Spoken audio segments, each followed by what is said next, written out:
Go.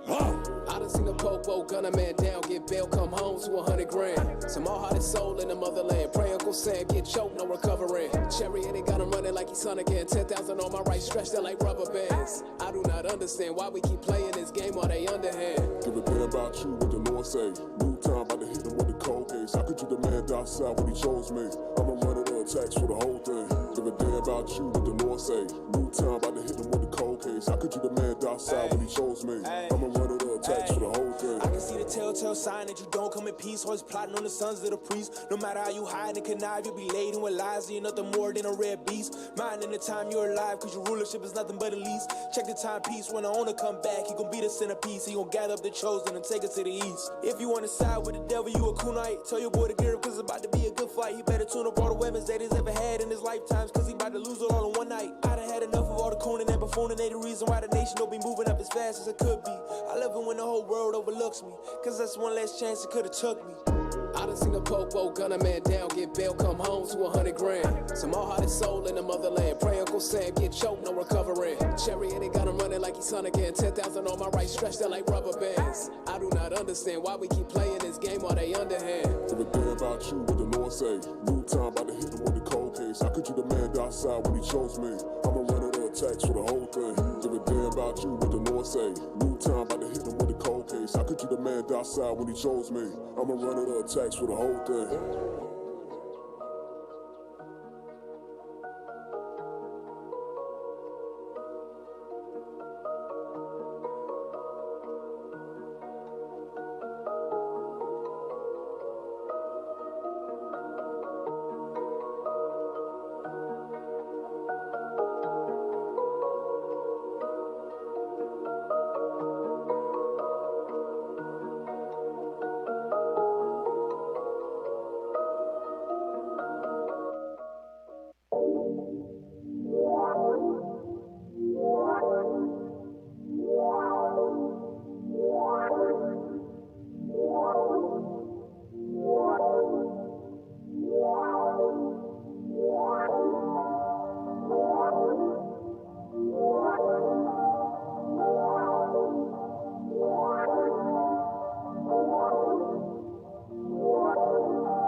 I need the spirit celestial, your body, you know we gon' get it.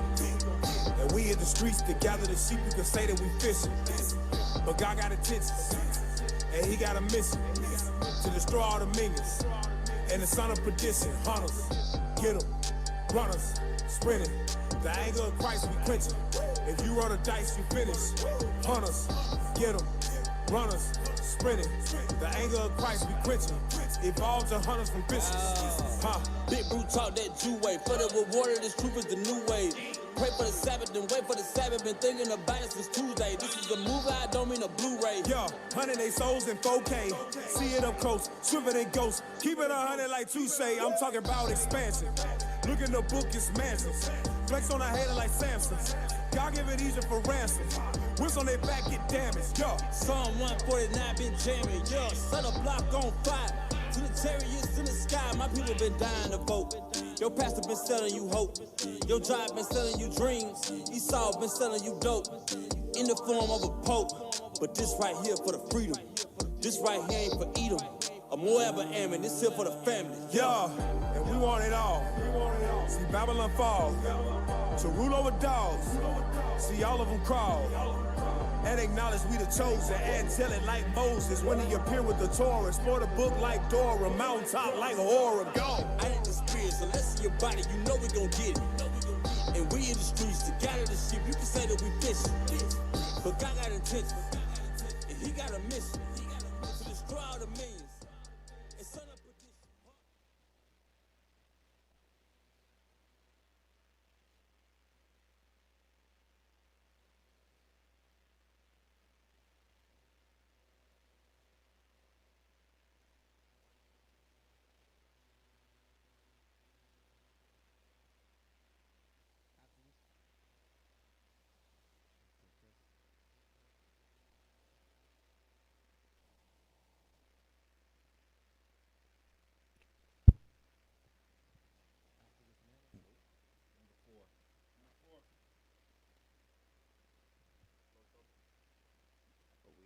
trumpets to blow with me, unless y'all gonna blow 'em.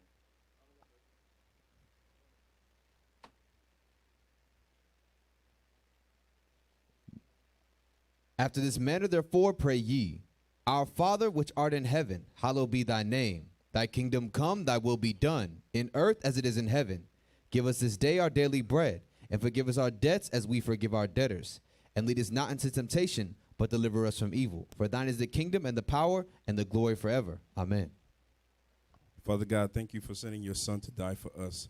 I pray, Father, that you protect us from this evil world, from them corrupting our children. Protect the men that's out there in men's conference, Father. Watch over them. Let no harm come unto them. And I prayed, Father, for the enemies. Let the enemies be destroyed, Father. I pray that all the wickedness that they're trying to do, that it comes to naught. In the name of your son, Jesus Christ, I pray. Amen. Men of Israel, sons of God, patient, sweet, sons of God, hand salute. Salute down, face sisters. To the honorable daughters of Sarah, we say shalom. All right. Yeah, I didn't know the speaker was so loud. Mic. All right, y'all. Happy Sabbath. Happy Sabbath. Shalom, Israel, Most High, and Christ bless. I'm Officer Daniel. Officer Pat GL. And today we'll be holding down 12 o'clock class for leadership. All praises to the Most High. We got mighty men out there doing the work at the men's conference. All praises. All praises. All praises. Well, we don't have. Make sure you keep them in your prayers, y'all. That's right. That's right. We don't have too many people here. But we're going to hold it down. All right. So today we're going to go over a class called Don't Burn in Your Lusts. Don't burn in your lusts. All right, let's start off in Genesis. Genesis chapter 6 and read verse 1. The book of Genesis, chapter 6 and verse 1.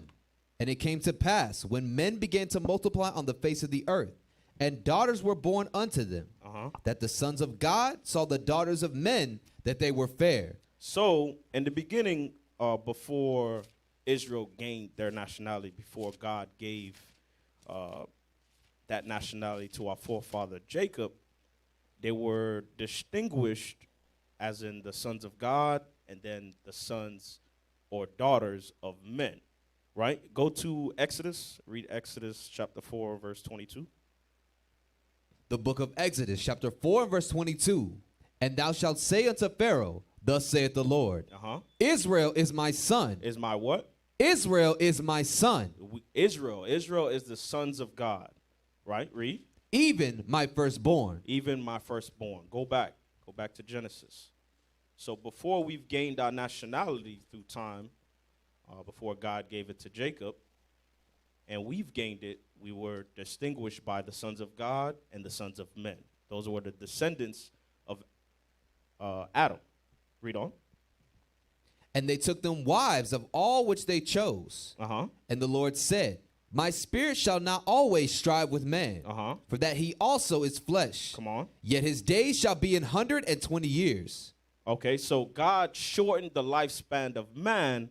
Why? Because they went after their lusts. Those sons of God, they went after their lust and mingled with those nations that were outside of theirs. What it says, the daughters of men. They weren't the children of God. Read on. There were giants in the earth in those days. And also after that, when the sons of God came in unto the daughters of men. Come on. And they bare children to them. So they had children with them as well. Read. The same became mighty men, which are of old, men of renown. Come on. And God saw that the wickedness of man was great in the earth, and that every imagination of the thoughts of his heart was only evil continually. Why? Because God told us we were not supposed to enter. There you go. You know what I want. Intermingle with the sons of men. That's what we did. And God said that thing was evil and wickedness upon the earth. That's why he shortened the lifespan. That's why those mighty, what the scriptures say, our forefathers was mightier than we are. right? That's why throughout the our genealogy, throughout time, we have become weaker. You understand? Why? Because of those lusts that we gave into, right? And we're gonna go deeper into it to see how throughout time that lust has increased, right? Where we at? Read verse 5 again. Verse 5. And God saw that the wickedness of man was great in the earth, and that every imagination of the thoughts of his heart was only evil continually. Read. And it repented the Lord that he had made man on the earth, and it grieved him at his heart. And the Lord said, I will destroy man whom I have created from the face of the earth. So God's judgment for our forefathers given into their lust is always destruction. It's always, that's his first thought, judgment. That's what God is about. God says he's a man of war. A lot of people don't know the God that they serve. You understand? So God said he will destroy them from off the face of the earth for what they were doing, mingling with the daughters of man. Read on. Watch this. Both man and beast, and the creeping thing, and the fowls of the air, for it repented me that I have made them. God said it repented him that he have made them. Where you at? Just finish verse 7. Verse 7, read verse 8. Verse 8. But Noah found grace in the eyes of the Lord. Come on. These are the generations of Noah. Noah was a just man and perfect in his generation. So not all the sons of God were wicked. There were righteous men throughout time and periods of our time. Those are our forefathers. Those that were correcting the people, telling them the wickedness that they were in. Because the word was there. The word says it was, what is it? It's forever. I quoted it correctly? The word been here from the beginning. You understand? God always gave his instruction. So it wasn't like the people, the sons of God, didn't know what to do. Oh, I didn't know I was supposed to not mingle or not lust after the daughters of men. I didn't know it. No, it was there. And there were some men and women on the earth that was following it. Now, jump down to chapter 7 and read verse 1. The book of Genesis, chapter 7 and verse 1. Come on. And the Lord said unto Noah, Come thou and all thy house into the ark, for thee have I seen righteous before me in this generation. Of every clean beast thou shalt take to thee by sevens, the male and his female, and of beasts that are not clean by two.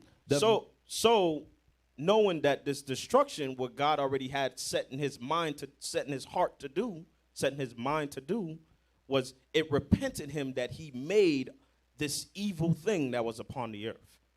So he said he was going to destroy it. Jump down, and he gave Moses the instruction on what to do, how to be saved from that destruction. Right? Jump down to Noah. I said Moses? Noah, sorry. Read verse 12. Verse 12. And the rain was upon the earth 40 days and 40 nights. In the selfsame day entered Noah and Shem and Ham and Japheth, the sons of Noah, and Noah's wife, and the 3 wives of his sons with them into the ark. So these were the only people that God saved from this destruction that he brought upon the earth. Noah, his sons, Ham, Shem, and Japheth, his wives, and his sons' wives. Read on. They and every beast after his kind, and all the cattle after their kind, and every creeping thing that creepeth upon the earth after his kind, and every fowl after his kind, every bird of every sort. And also he didn't want to completely extinguish every beast on the earth, so he brought them as well. Jump down to verse 21. Verse 21. And all flesh died that moved upon the earth, both of fowl and of cattle, and of beasts, and of every creeping thing that creepeth upon the earth, and every man, all in whose nostrils was the breath of life, of all that was in the dry land died. Read. And every living substance was destroyed, which was upon the face of the ground, both man and cattle, and the creeping things, and the fowl of heaven. And they were destroyed from the earth, and Noah only remained alive, and they that were with him in the ark. And the waters prevailed upon the earth 150 days. So, all because of the wickedness that was upon the face of the earth, God said, you know what? I'm going to start over.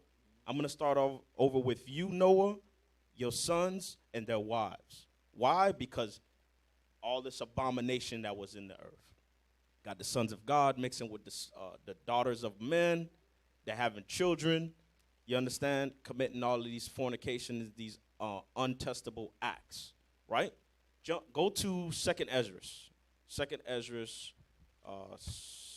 2 and read verse 8. 2nd Ezra chapter 2 and read verse 8. The book of 2nd Ezra, chapter 2 and verse 8. Woe be unto thee, Assur, that hidest the unrighteousness in thee. That's Assyria. Read. O thou wicked people, remember what I did unto Sodom and Gomorrah, whose land lieth in clods of pitch and heaps of ashes. So God says to Ezra, tell Assyria, remember what I did to Sodom and Gomorrah. Right? He passed a judgment on Sodom and Gomorrah for the same acts that was going on in those cities as in the beginning as well, in the time of Noah. God said the same thing. These brothers are over here dealing with these nations, doing all these abominable acts. I'm going to restart with you, Noah, and your family. Now, later on in history, the acts that they've done in the past still continues in Sodom and Gomorrah. Read it again. Woe be unto thee, Assur, that thou that hidest the unrighteousness in thee, O thou wicked people. Remember what I did unto Sodom and Gomorrah. Read verse 9. Whose land lieth in clods of pitch and heaps of ashes. Come on. Even so also will I do unto them that hear me not, saith the Almighty Lord. So he says, even though I will do hereunto after, meaning that history that you read about Sodom and Gomorrah in Genesis 18, where we're about to go, God says that history was for an example. It was for you to learn from, as in the time of Noah. All scripture is given by the inspiration of God and is profitable for reproof, instruction in Christ. That's what the scriptures say.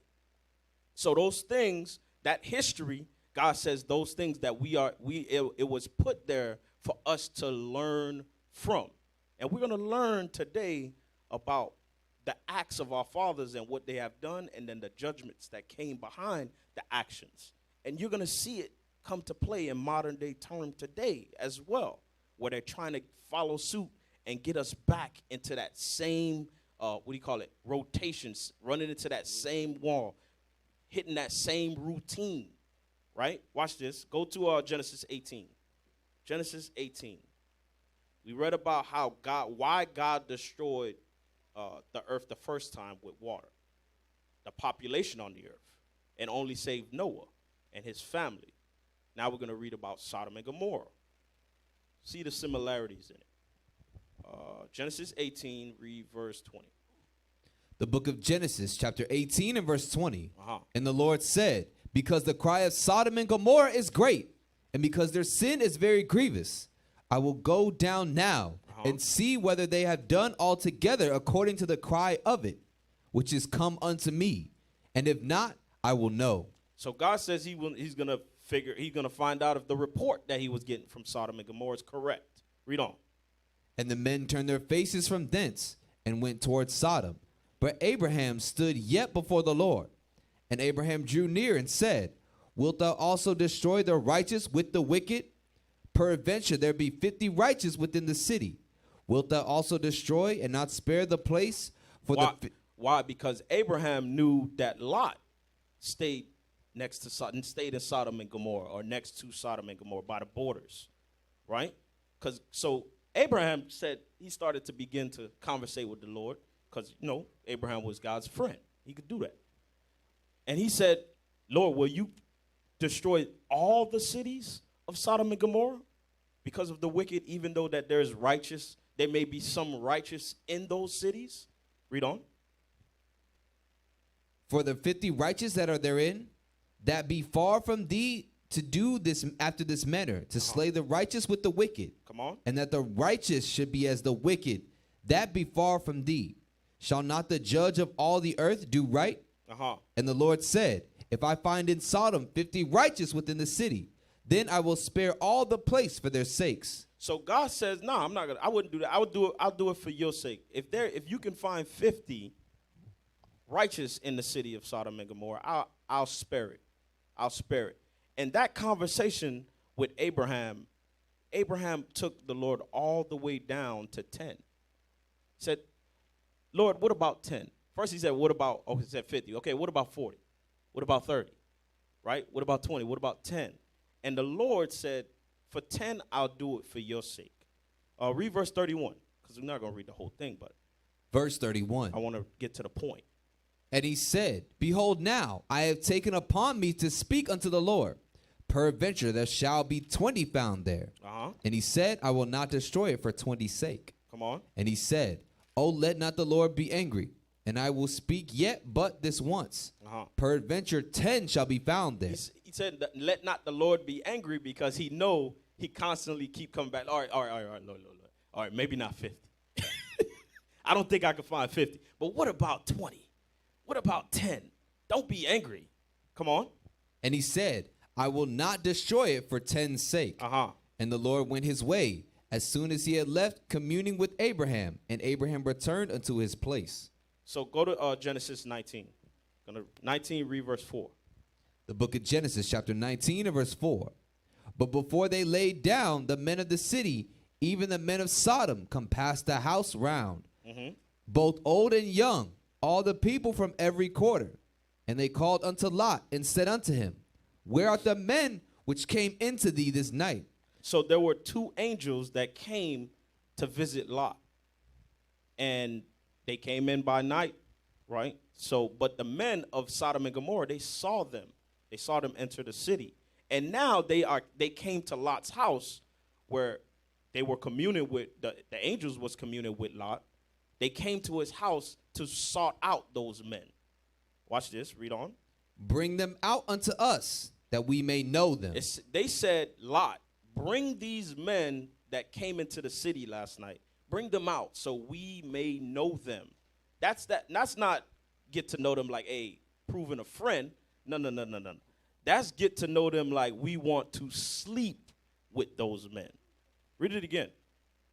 And they called unto Lot, and said unto him, Where are the men which came into thee this night? Come on. Bring them out unto us, that we may know them. Read. And Lot went out at the door unto them, and shut the door after them. So Lot went outside. After he heard them say it, he went outside and he closed the door behind him.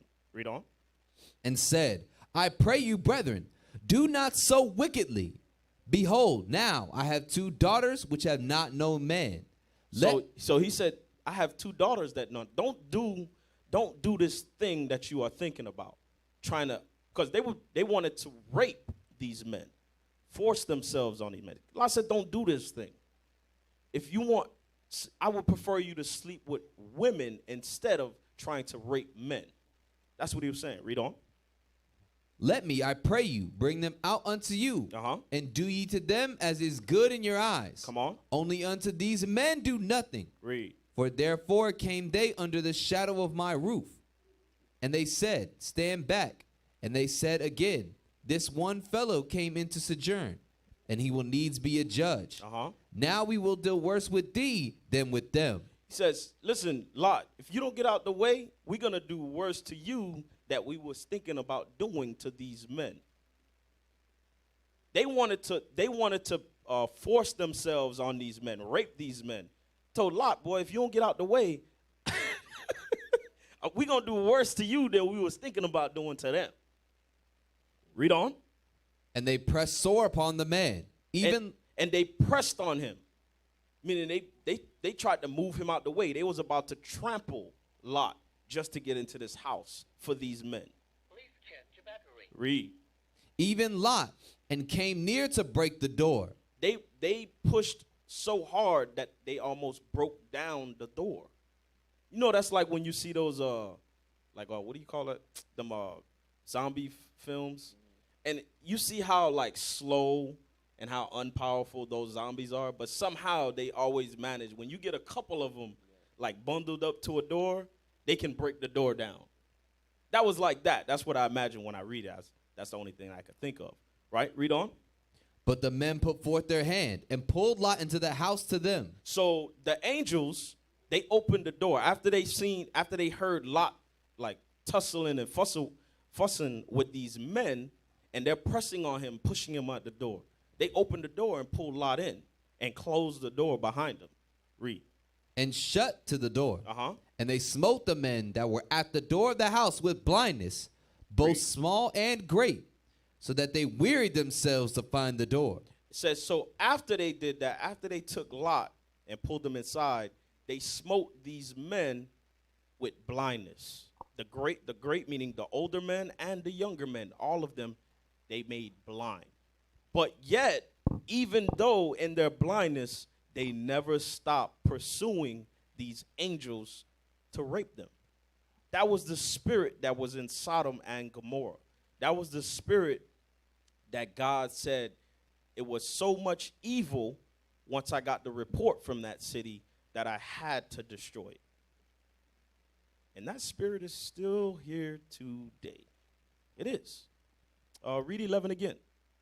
Verse 11. And they smote the men that were at the door of the house with blindness. Come on. Both small and great, so that they wearied themselves to find the door.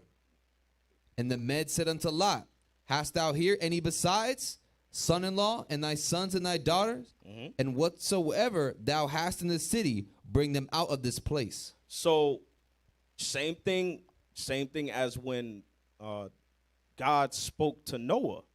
He told Noah, listen, get your family, get your sons, get their wives, get your wife, get into that ark. Take the animals, take one of a sort, male and female, and get into the ark, because I'm getting ready to destroy this place. The same thing that the angels told Lot. Get your wife, get your family. Read it again for him. And the men said unto Lot, hast thou here any besides, son-in-law, and thy sons and thy daughters? Come and on. whatsoever thou hast in the city, bring them out of this place. Bring them out of this place. For we will destroy this place, Uh-huh. because the cry of them is waxing great before the face of the Lord. So God said he was going to destroy Sodom and Gomorrah. Jump down to verse 24. Verse 24. Then the Lord rained upon Sodom and upon Gomorrah brimstone and fire from the Lord out of heaven. Uh-huh. And he overthrew those cities and all the plain and all the inhabitants of the cities and that which grew upon the ground. So he said he overthrew those cities with fire. Go to Genesis 10 and read verse 19. Genesis chapter 10 and verse 19. The book of Genesis chapter 10 and verse 19. And the border of the Canaanites was from Sidon as thou comest to Gerar, unto Gaza as thou comest unto Sodom and Gomorrah, Uh-huh. and Admah and Zeboim, even unto Lashah. Those were the borders of Sodom and Gomorrah, the cities. Sodom and Gomorrah was the major cities, or the capitals of those Canaanites, the Hamitic tribes, right? Go back. All those cities was destroyed along with Sodom and Gomorrah. Read verse 25 again. The book of Genesis chapter 19 and verse 25. Come on. And he overthrew those cities and all the plain and all the inhabitants of the cities and that which grew upon the ground. Uh-huh. But his wife looked back from behind him, and she became a pillar of salt. So in the process of Lot witnessing all this evil in the city, all this wickedness, you understand, correcting the men, because that's what he was trying to do. He said, do not this evil. He was even trying to give solutions to the brothers. You understand? And this was just one account. You could just imagine the time that Lot had to spend in those cities and deal with that type of spirit. The scripture, go to 2 Peter's. I believe it's 2 Peter's. I had the scripture. I wasn't going to go to it, but I'll read it. Hold on. 2 Peter's 2 and 8. Read that. 2 Peter chapter 2 and verse 8. The book of 2 Peter chapter 2 and verse 8. Uh-huh. For that righteous man dwelling among them, in seeing and hearing, vexed his righteous soul from day to day. That's Lot. It said the righteous man that dwelt amongst them, it said it vexed his soul from day to day to see the wickedness, the evil, the things that were happening in those cities in Sodom and Gomorrah at the borders of Canaan. It said it vexed his spirit. Just like we are witnessing here today, the things that are going on in this place in Babylon, the darkness that's being spread. If it's not vexing your spirit to be here, something's wrong with you. You need to, how the scriptures say, examine yourself, whether you be in the faith. Prove your own selves. Because our fathers, when they were amongst that, when they saw those acts that was going down and those nations that was around about them and the things that they were doing, the scripture said it vexed them. Read it again.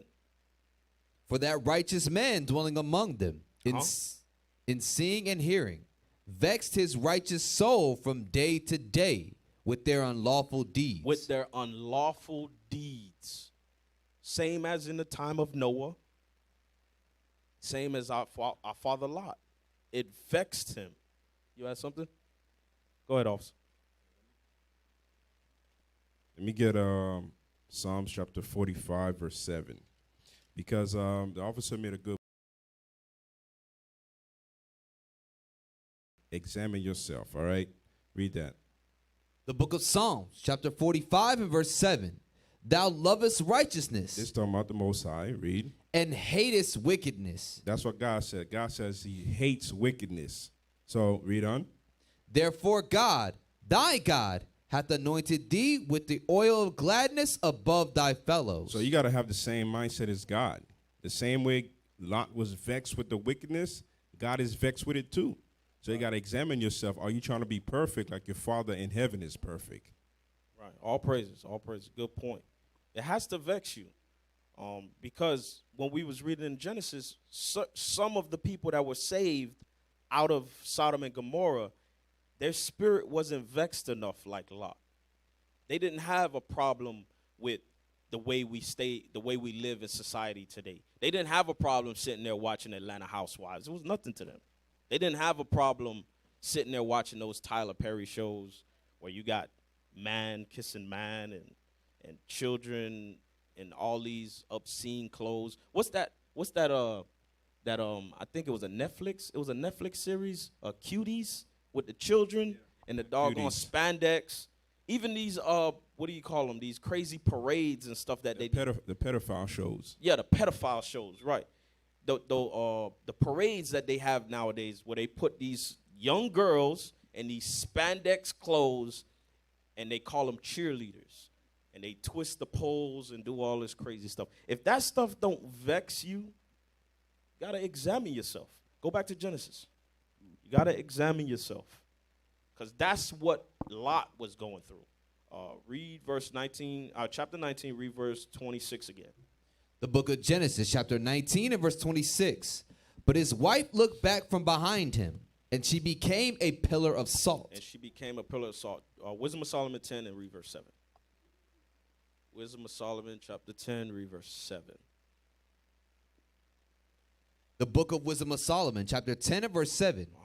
Of whose wickedness even to this day, the wasteland that smoketh is a testimony. That's Sodom and Gomorrah. God said Sodom and Gomorrah is a testimony. Meaning it's something that we should examine. The acts that was going on there, the judgment that God brought on the place is something for us to examine that come here after to know not to walk in those same ways. Read. And plants bearing fruit that never come to ripeness. And a standing pillar of salt is a monument of an unbelieving soul. And it says, and a standing pillar of salt, Lot's wife, is a monument to unbelief. Because she fully did not believe. That's why she looked back. She missed that place. Why? Because Lot was a well-off man. He was very well off. You understand? She probably had the heel, the red bottoms, and all of that other stuff, and the servants. Yeah, she was comfortable. Right? Go to Ezekiel. Ezekiel 20. We getting somewhere. We building it. We getting somewhere. All of it's gonna come together very soon. Just pay attention to the examples that when I was reading the scriptures, I was seeing. I was like, man, it's the sons of God. They fell into the midst of lust. They fell into their lust, and then God flooded the earth and judged everybody. And then Sodom and Gomorrah, them brothers over there, they was crazy. They gave into lust, and they was doing all type of manner of abominations, and the Lord rained down fire upon them, right? Ezekiel 20 is verse 7. The book of Ezekiel, chapter 20, Started to stick out to me. and verse 7. Then said I unto them, cast ye away every man the abominations of his eyes, and defile not yourselves with the idols of Egypt. So it says, cast ye, where I'm at? Verse 7. No, I was trying. Okay, verse 7, because I'm trying to stay with you. Y'all brothers be pulling scriptures fast, man.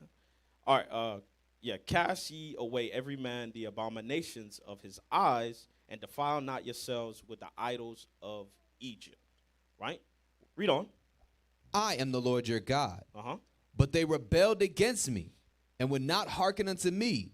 They did not every man cast away the abominations of their eyes. Read. Neither did they forsake the idols of Egypt. So while we were even in the time of Egypt, we was given into abominations, idols, you understand, doctrines of the heathen. Even in Egypt, we were doing similar things that brought upon us judgment. Read. Then I said, I will pour out my fury upon them to accomplish my anger against them in the midst of the land of Egypt. Read verse 9. But I wrought for my name's sake that it should not be polluted before the heathen, among whom they were, in whose sight I made myself known unto them in bringing them forth out of the land of Egypt. So God said, I will pour out my fury upon them to accomplish my anger against them in the midst of the land of Egypt. But if it was for not for his name's sake, meaning he would have wiped us completely off of the map if it wasn't for what he said, his name's sake, the promise that he made to our fathers, for the abominable acts that we have fallen upon, that we have adopted from these nations, that we learned and polluted ourselves with. God said he would have wiped us off the map for it. That's his first thought. Flood, rain, fire, and brimstone, lake of fire. That's God's first thought. Judgment. Judgment. Go to Leviticus 18. Let's see the abominations that we were doing in the land of Egypt, right? Let's see if it's similar. We continue to fall into the same lust, the same desire, the same abominable acts that our forefathers have done. 18, read verse 7. The book of Leviticus, chapter 18 and verse 7. The nakedness of thy father. Nah, sorry. Start up. Read. Let me get there. Verse 3? 3? Yep. Yes, sir. Read The 3 book of first. Leviticus, chapter 18 and verse 3. After the doings of the land of Egypt, wherein ye dwell, shall ye not do. And after the doings of the land of Canaan, whither I bring you, shall ye not do. It says, so God says, when he brought us out of the land of Egypt, he had to re-give us the commandments back, because we done adopted Egyptian customs. We done fell into, we were wearing the long dresses. We were shaving our whole bodies. We was all Emotep, Ra. We did all manner of abominations in Egypt.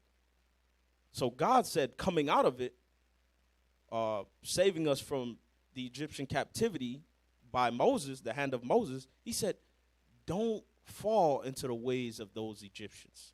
Don't do those things. Let's see what some of the things that we were doing, because it's written here, right? We're going to read some of it. Jump down to verse 7 now. Read verse 7. Verse 7.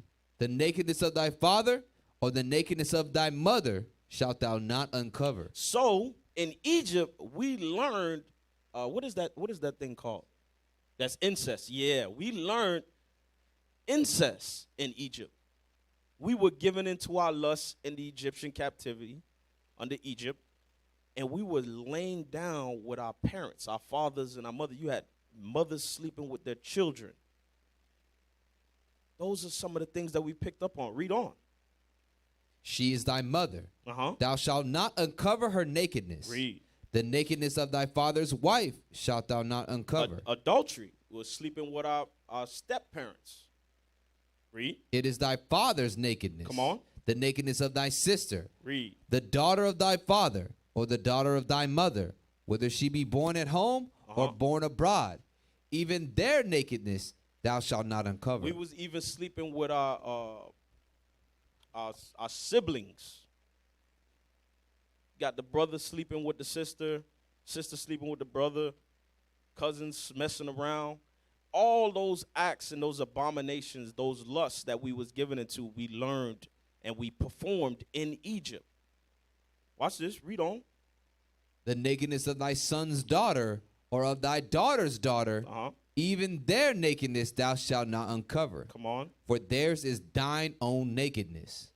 Read. The nakedness of thy father's wife's daughter, begotten of thy father, she is thy sister. Read, hold on. Jump down to verse 14. Verse 14. Thou shalt not uncover the nakedness of thy father's brother. Thou shalt not approach to his wife. She is thine aunt.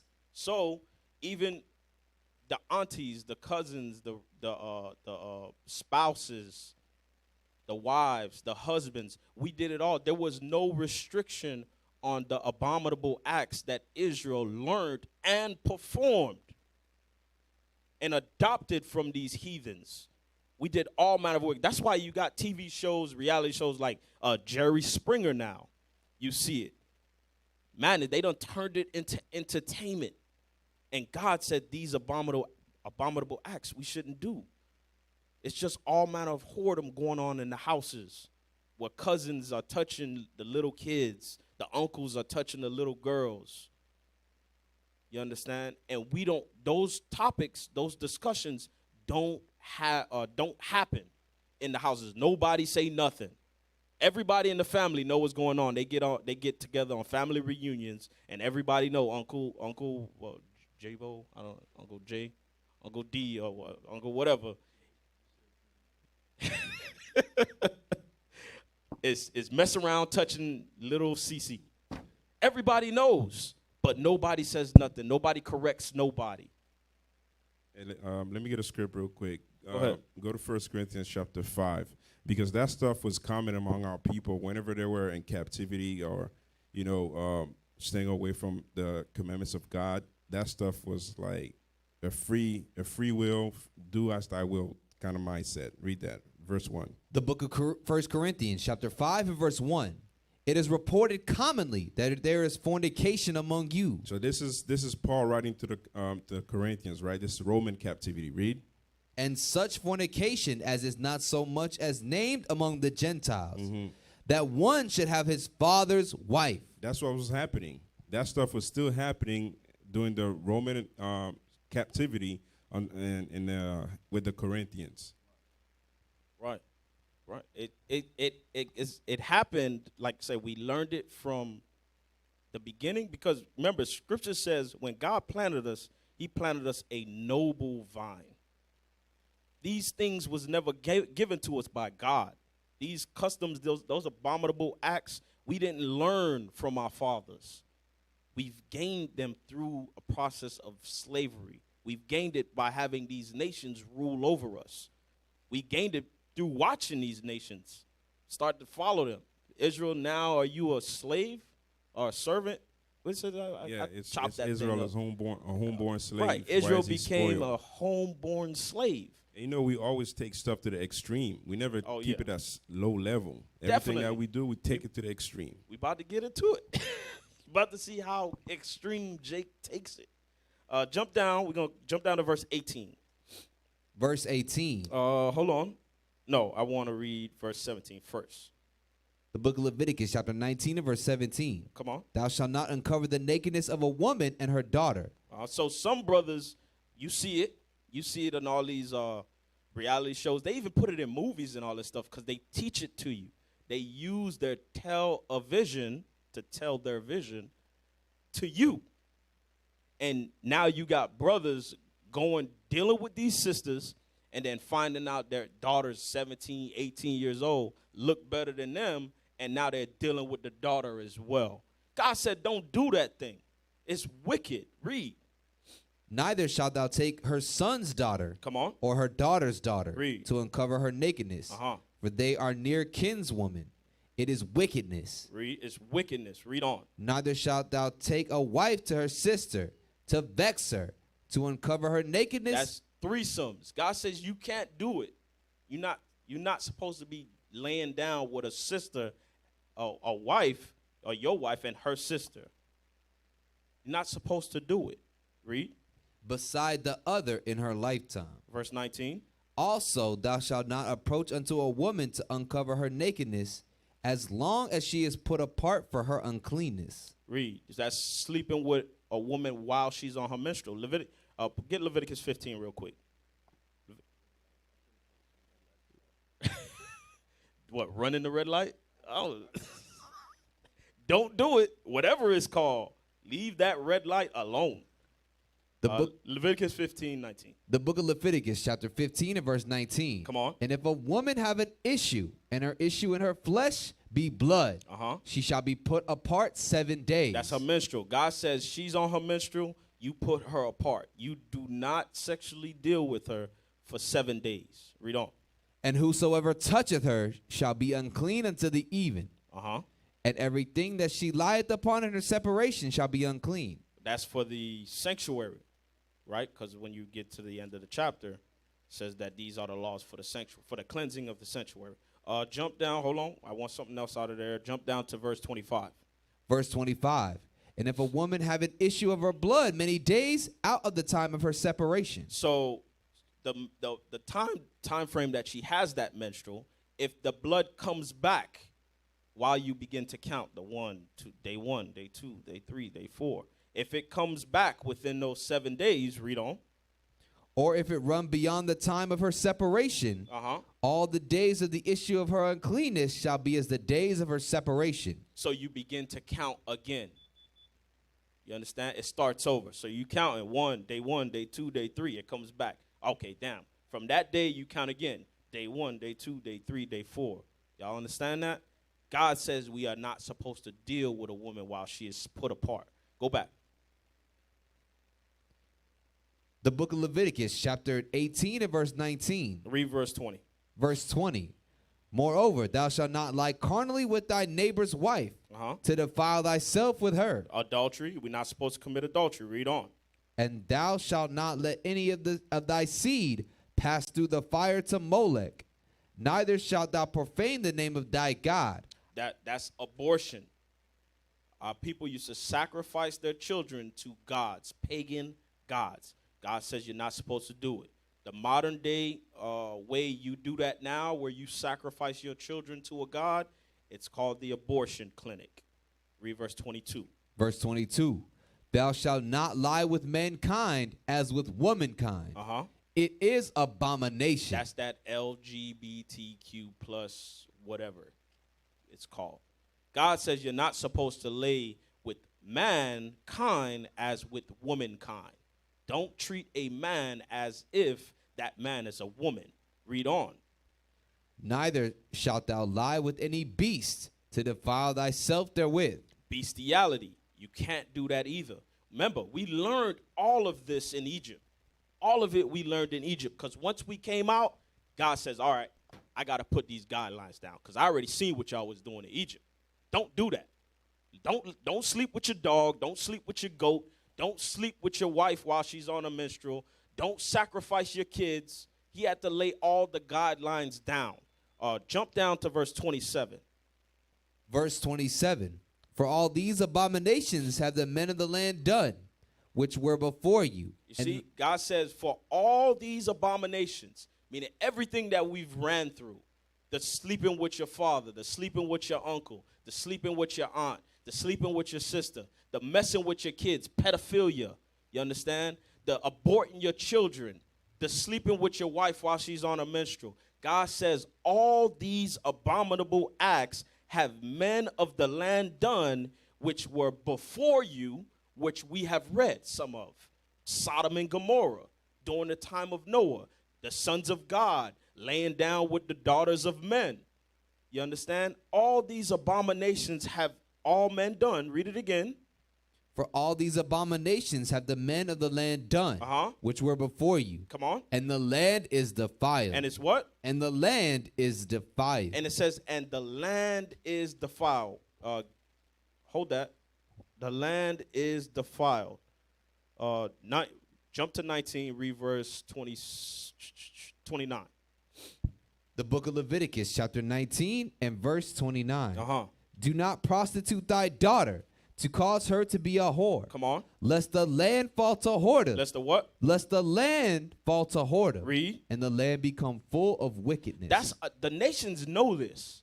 The nations know if we begin to defile the people, defile the mindset of the people, make them do all these abominable acts, sleeping with the children and pedophilia, sleeping with the animals, and pushing that imagery in your mind all day, 24/7, in your music, in your politics, in your fashion industry, in your moguls, all of the idols that you look up to. Those are your stars, the Beyoncés and the LeBron James and all that. If we continue to push that on them, God says the land will fall to whoredom. It'll be full of whoredom and abominable acts. Go back. Read verse 28, Leviticus 18. The book of Leviticus, chapter 18 and verse 28. Come on. That the land spew not you out also. Come on. When ye defile it. Because that's like putting a nation in self-destruct. Pushing all of that sexuality on a mass of people, you are putting that nation in self-destruct mode. Read.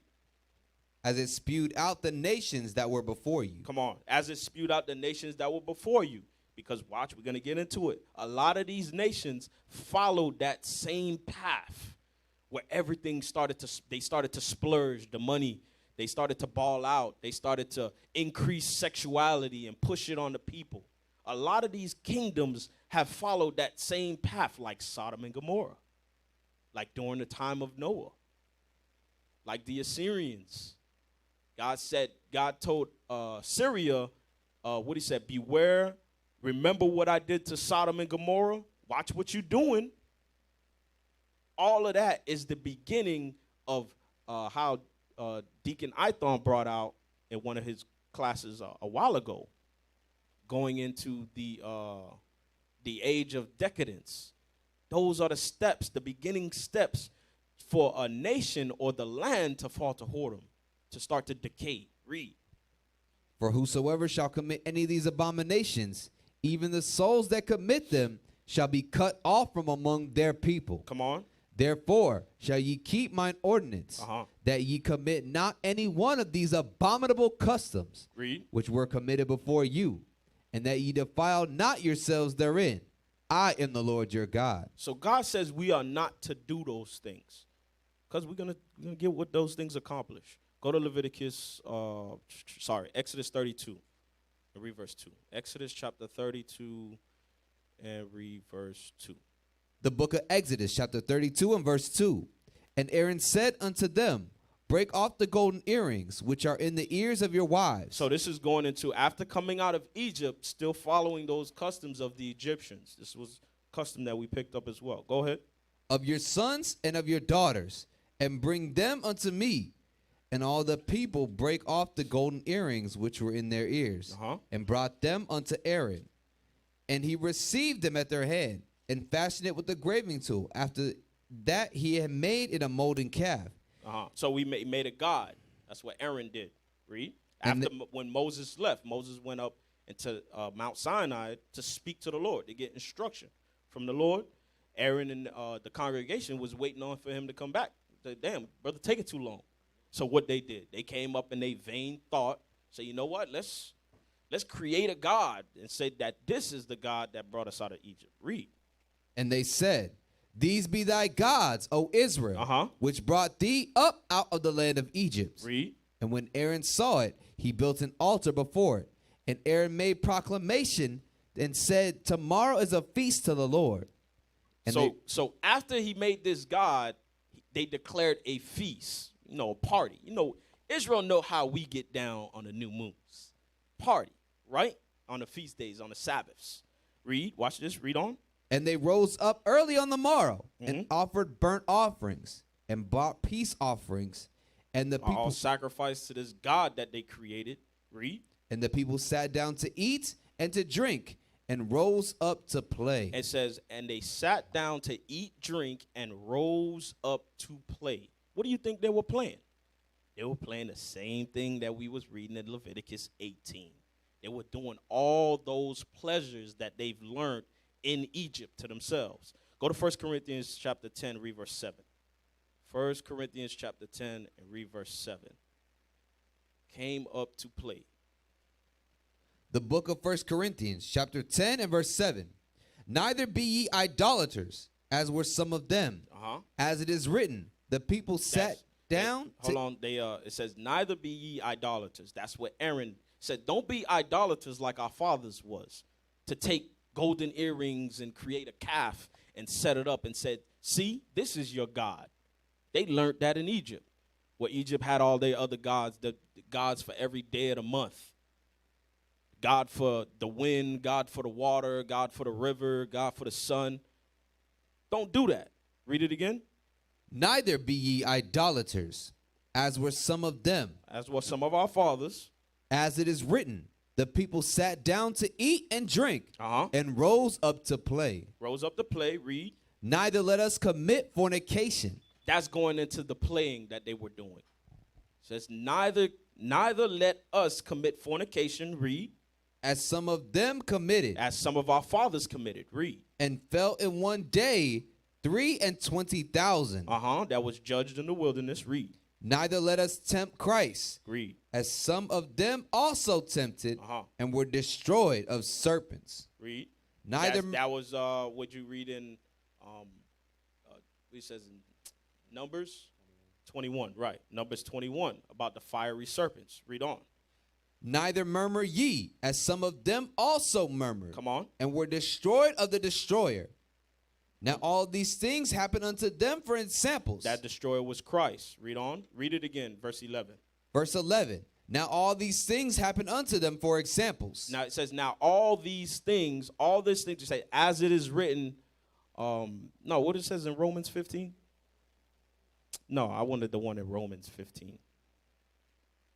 No, the things that were written aforetime were written for our learning. That's it right there. It says the things that were written aforetime were written for our learning. Read 11 again. Now all these things happened unto them for examples. It was an example. The things written aforetime, those things were written for us to learn from. To learn not to follow the ways of the Egyptians. To learn not to do the wickedness that the sons of God did. To learn not to be in sodomy like Sodom and Gomorrah. Those things was written for us to learn from. God put it in the Bible for us to learn. Read. And they are written for our admonition. Upon whom the ends of the world are come. Read. Wherefore, let him that thinketh he standeth take heed, lest he fall. So it says, let him that thinketh he standeth take heed. Meaning, don't let these signs pass you by. When you read the scriptures and you read about Noah, you read about Sodom, you read about the history of us coming out of Egypt and the customs that we've learned from Egypt, don't let these nations catch you slipping, because they will. Because they don't need to just throw porn in your face anymore. They don't need to do that. They don't need to, have the sex festivals like it's just blatant. They do it incognito now. They give you Facebook. They give you Instagram. They give you TikTok. They give you BET, where you see 24/7. You got television 24/7. You got social media 24/7, where you see the abominations of these nations and watching them indoctrinate you, over-sexualize you. Read. So take heed lest you fall. You got to start to pay attention to the way that these nations are moving. Read. There hath no temptation taken you, but such as is common to man. But God is faithful, who will not suffer you to be tempted above that ye are able, but will with the temptation also make a way to escape. And we have to keep note, taking what it says, wherefore let them think that he standeth, take heed lest he fall, while you thinking upon and examining the estate that you are in and the battle that you face. Why? Because this battle is not a carnal battle. It's against, what it says is against powers, spiritual wickedness in high places. You understand? They're using different methods on you now. And it says, know in that temptation, in that battle, that there's always solutions to escape this wickedness. It's always, we done told brothers, listen, bro, if you can't have a smartphone, get a flip phone. If you that bad, where somehow you just end up scrolling somewhere on TikTok, somewhere on Instagram, just get a flip phone. It's always solutions to escape. Go to Matthew chapter 24. We're about to get into it. Now we bring in all that history, all those things that were written aforetime was written for our learning, all the things that was written for an example. How can we use it in today's battle, today's modern day battle, so we can begin to see the signs and the way that these nations are coming at us? This war, this spiritual war. Matthew 24, read verse 32. The book of Matthew, chapter 24, and verse 32. Now learn a parable of the fig tree. When its branch is yet tender, and putteth forth leaves, ye know that summer is nigh. Come on. Likewise ye, when ye shall see all these things, know that it is near, even at the doors. So, going into a parable. Christ is going into a parable about just as you see the fig trees. You can see when the leaves fall and then the leaves grow back up again. You can obviously see that the seasons are changing. You can tell what season you are in. Same as you should be able to see the estate that we are in. See the excessiveness of sexualization in your community. You should see the prices of everything escalating, your rent going up, your gas going up. You can see the decaying of this state, of this empire. You can see it only if you have spiritual eyes to see it. That's what it's going into. Read on. Verily I say unto you, this generation shall not pass till all these things be fulfilled. Come on. Heaven and earth shall pass away, but my words shall not pass away. But of that day and hour knoweth no man. So no man knows the day nor the hour that this place is going to fall. Read. No, not the angels of heaven, but my Father only. Only the Father, the Heavenly Father. Read on. But as the days of Noah were, so shall also the coming of the Son of Man be. There it go right there. But even though Christ said no man knows the hour, no man knows the day. But Christ gave us signs. Christ gave us things that we should pay attention to. Christ gave us the things that were written aforetime was written for our learning. It's not there for no reason. Read it again. Read it, what he said again. But as in the days of Noah. But as in the days of Noah. How was the days of Noah? You had the sons of man laying with the sons of God laying with the sons of man, doing all manner of abominations and works and evils that, triggered the Lord's anger and caused him to flood the earth. Christ said, as it was in the time of Noah, read on. So shall also the coming of the Son of Man be. So shall it be in Christ's coming. The same. Read on. For as in the days that were before the flood. Come on. They were eating. Read. And drinking. Wasn't they doing that coming out of Egypt? They were eating and drinking. Read. Marrying. And giving in marriage. Giving into marriage. Fornicating. They got up early in the morning to play. Scripture said that they did all manner of idolatry. Don't be as your fathers were that also committed idolatry. Fornication. Said don't be like that. Why? Because those things are the signs of Christ coming. Read. Until the day that Noah entered into the ark. Come on. And knew not until the flood came. And took them all away. So shall also the coming of the Son of Man be. So shall also the coming of the Son of Man be. Why? Because that spirit didn't go anywhere. The spirit of Sodom and Gomorrah didn't go anywhere. The spirit of when they were committing all acts of fornication in Egypt didn't go anywhere. Go to Revelation chapter 11, read verse 8. Didn't go anywhere. It's still here on the earth now, and it's being pushed on us. Why? Because when a nation's getting ready to go down, it's going to try to take as much people as it can with them. The book of Revelation, chapter 11 and verse 8.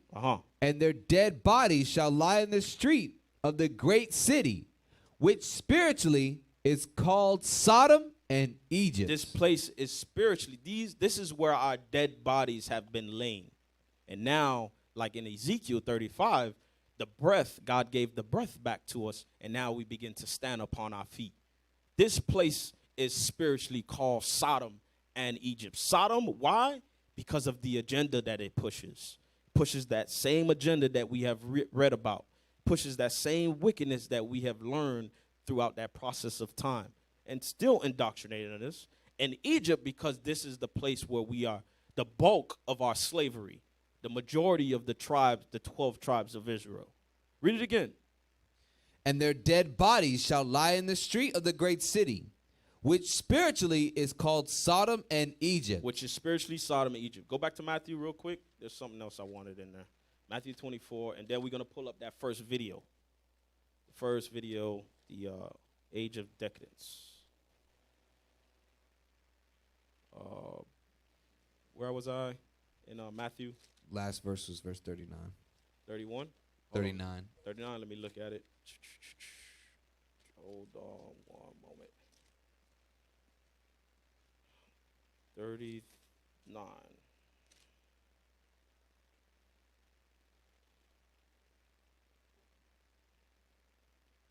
Read verse 39 again.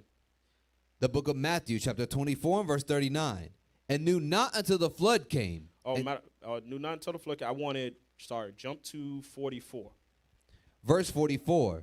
Therefore, be ye also ready, for in such an hour as ye think not, the Son of Man cometh. So Christ said, therefore, be ye also ready. Meaning, you should be able to see the signs that are in front of you. You should be able to see the direction of where this empire, these Edomites are taking us. This place, you can see it decaying away. So why not prepare yourself?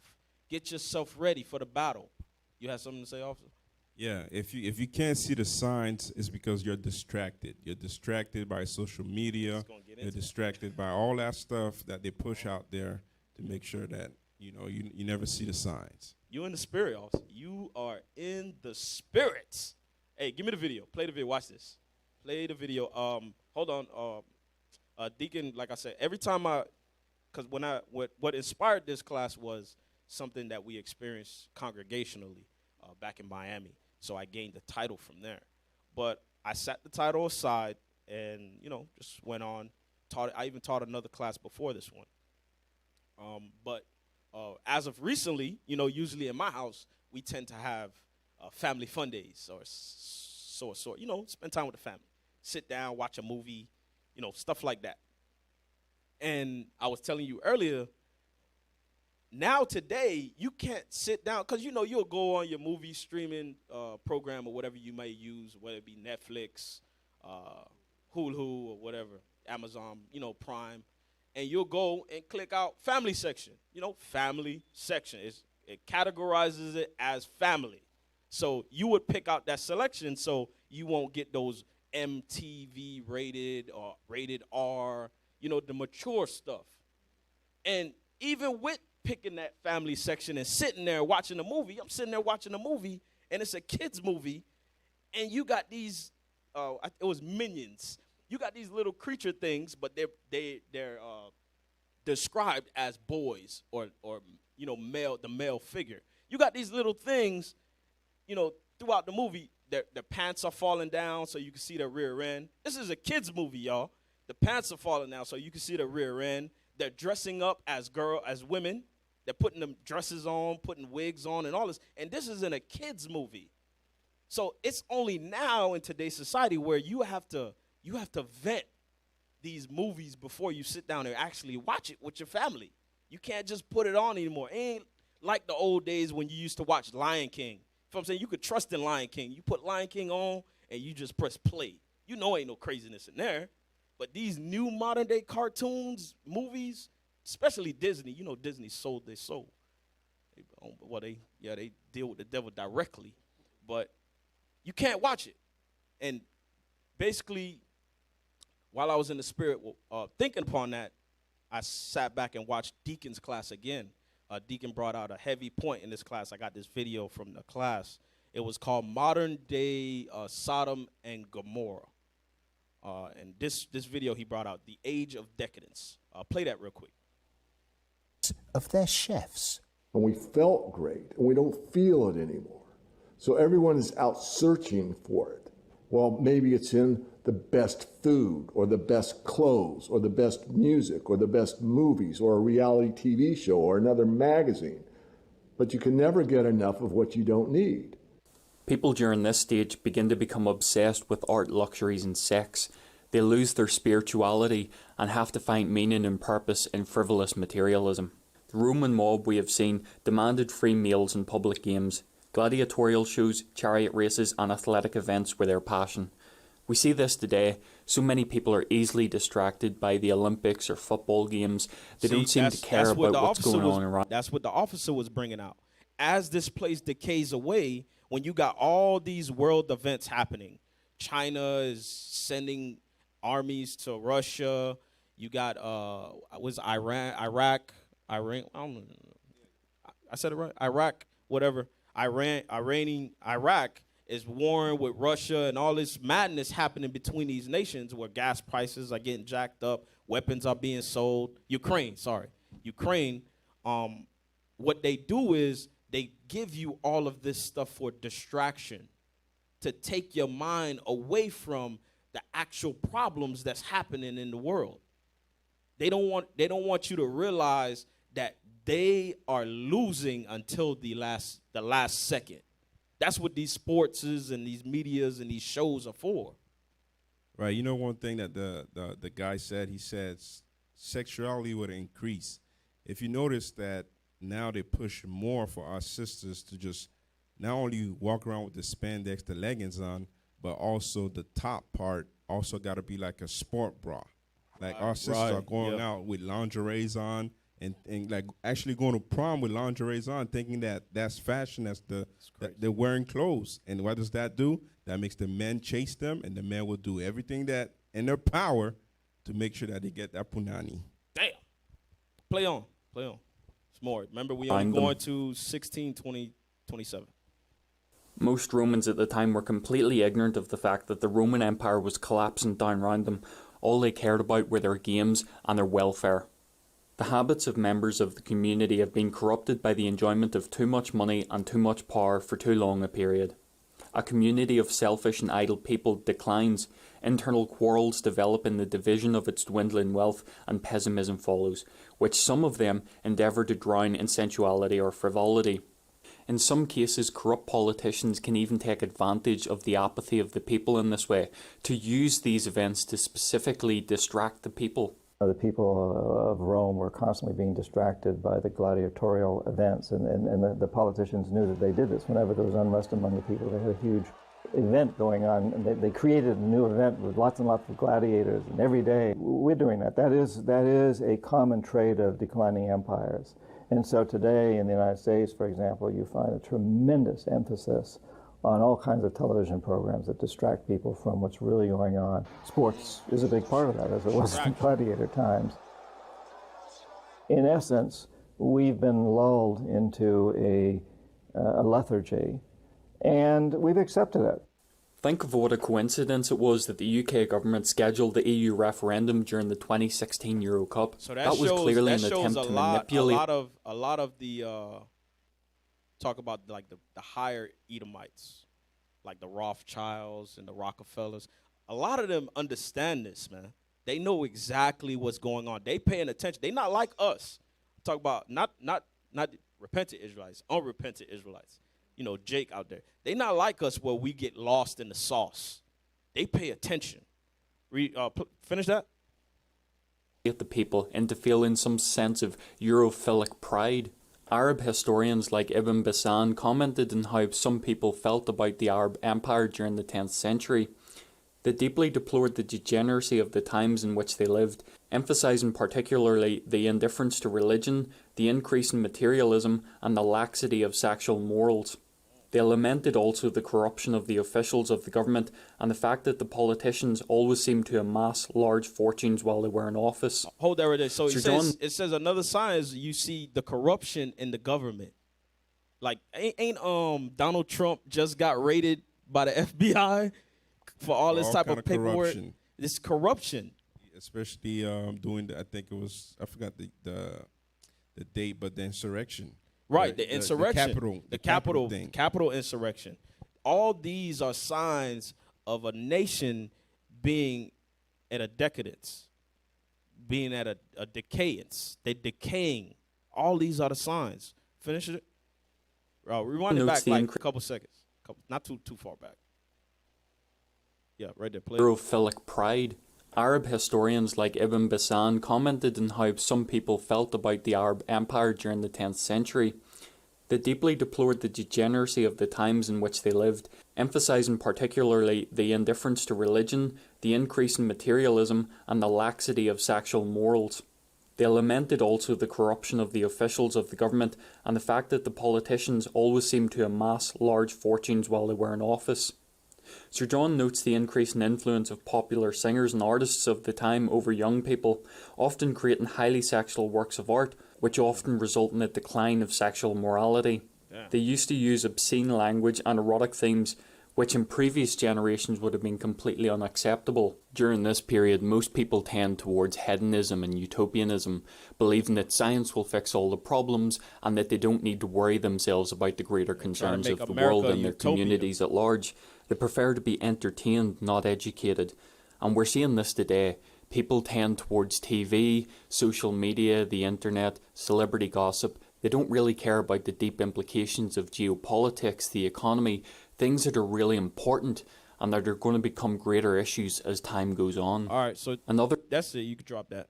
So these are the signs of an empire reaching its peak, topping off and then starting to decay. That's what Esau said. That's what Esau said. It showed it throughout time. Throughout all the empires, they had gotten into a state where they over-sexualized the population, they indulged in their riches, stuff started to get high, and then that nation, that empire went on a decrease after that. Give me that article. Let's talk about sex. Can America's hypersexuality culture grow a godly conscience? Scroll down. Scroll. Read that. Sex in America. The world today seems pretty bleak, especially as it pertains to sexual ethics. Consider the following examples. Over 40 million Americans regularly view pornography, which is as readily available as running water. Damn. One adult website boasts 120 million plus viewers a day, the U.S. being the largest consumer. So in America is the largest consumer of people addicted to porn. That's in America. Read the next key point. Human trafficking is a global epidemic with over 45 million people enslaved around the world. Sexual exploitation is the #1 reason people are trafficked. You see that? And they can't figure out what is the solution to human trafficking. The solution is to take off all your porn sites. That is the solution. You are over-sexualizing the population and then trying to figure out why grown-ass men are out here kidnapping little children and sex trafficking them. And you know what's crazy about that too? That's crazy that it said it tied that up with sex trafficking. You got a lot of our sisters that open OnlyFans account, get on Instagram just to twerk, and you think like nobody else is seeing that stuff? You don't think they're overseas and saying, listen, I want this one right here. Find her IP address, find her routine, and make sure she disappear. Yeah. I saw a TikTok video of a father. He found, I don't know if anyone of y'all saw, he found this tie strap on his daughter's car on the back door. And he spoke to an officer that he knew, and the officer said that is a sex trafficking tag to let everyone else know that understands what it means, to let them know that woman or that sister that drives that car is usually by herself. That's what that triggers. That's what that notifies them. Go back to the article. And then this nation can't figure out how to stop sex trafficking. Remove all your porno sites. You got 120 million brothers and sisters addicted to porn. And the heathens, because that number is in that too. But pull it back up. Pull it back up. The next key point.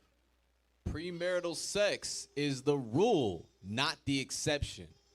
In America, studies showed that by age 20, 75% of Americans have had premarital sex. That number rises to 95% by age 44. No, I didn't want that one. Hold on. Outside of the relationships. Read the third point. Fourth point, probably. Explicit sexual contact? Sex outside of any kind of committed sex relationship. outside of any kind of committed relationship, i.e. hookup culture, is not That's only adultery or fornication. Well, it's fornication because they're not in a relationship. Fornication. Read. Is not only in high demand, e.g. upwards of 80% of college students have engaged in some sort of uncommitted sexual behavior. Because they push that too. We know all those sayings about when you go to college. They do that. They put it in all their movies. They post it on social media. It's like they now make it a requirement when you go to college to sleep with somebody. That is a requirement. Read on. But apparently just a swipe away. Although not always used for promiscuous purposes, dating apps have evidently created an incredibly easy marketplace for casual sex. And they created fornication apps. So they give you, not only do they give you porn sites, they give you fornication acts that give you easy access to communicate with other people that have that same fornication spirit. So when you see dating apps, right, that talk about find your soulmate. No, you're not finding no soulmate. It's just an app so you can fornicate. All those different kind of apps out there. That's not find your soulmate. That's find your adulterer or find your fornicator. Your one night stand. your booty call for tonight. That's what you're looking for. That's exactly what that is. Yeah. Give me that last key point. This is going to go into what I got next. The next key point. Explicit sexual content is ubiquitous in media. No, I wanted yeah, there you transgender go. ideology. There we go. Which asserts that gender identity is a matter of one's subjective perceptions and feelings as opposed to one's biological sex, has infiltrated. So that's how you feel. Go ahead. Has infiltrated virtually every arena of life: education, politics, business, sports, medicine, etc. Now you see they have this whole community now pushing. It says infiltrated. You see, you notice the word that they use, infiltrated. That's like a tactic. That's a combat tactic. Yeah, war. That's war. You got to understand that they are pushing this thing on you. It's no longer respect what someone believes or freedom. You know, what's the amendments? Not amendments. What is this country thing saying? I don't know. Freedom of religion, freedom of speech, all that. No, it's no longer that. It's now you going to accept what we tell you, or we're just going to charge you with something, a hate crime or hate speech, right? Go back, finish it. For instance, 4 states have already passed laws which mandate LGBTQ plus curriculum to be taught in public schools. Now they're teaching it to your children. Hey, you know what's the confusion about this crap? It says gender identity, right? They're trying to say there's no such thing as gender. Well, the whole organization should be called HTQ. The LG part should be put away because a lesbian is a woman with a woman and a gay is a man with a man. So what you trying to say? There's gender. That don't make no damn sense. They do have gender. Damn. Yeah, that don't make no damn sense. Just get rid of the L and the G.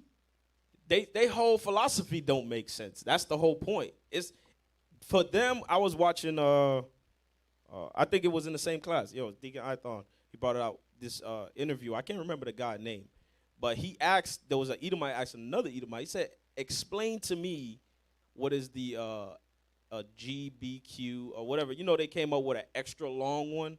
It was a couple years ago. I came up with an extra long. It was LLGGBBTKK. And he asked them to explain those letters that they added.